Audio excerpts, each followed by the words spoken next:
T'as quitté, t'as ghosté, t'as rendu service. Tu ne sais pas la chance que tu as qu'un homme te quitte, te ghoste ou te laisse tomber. Parce qu'en réalité, il te rend un grand service. Parce qu'en fait, lui, il ne t'aime pas. Donc, dès le début, il savait qu'il voulait rien de sérieux avec toi.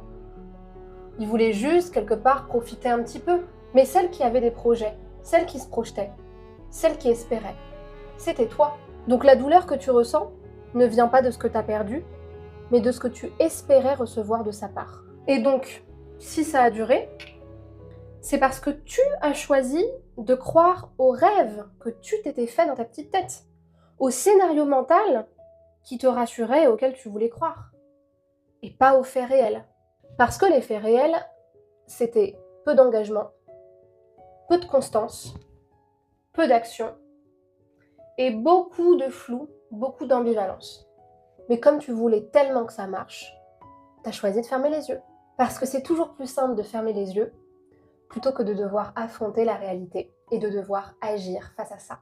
Son départ est un cadeau tout simplement parce qu'en partant, il met un terme à une histoire qui allait te coûter ton temps, ton énergie et ton estime de toi. Et par son départ, il t'empêche de rester encore des années dans une relation à sens unique. Parce qu'au final, à bien y regarder, tu n'as pas perdu un homme aimant, tu as perdu une illusion. Et donc en échange, tu gagnes du temps, de la clarté et un espace pour un amour vrai et réel.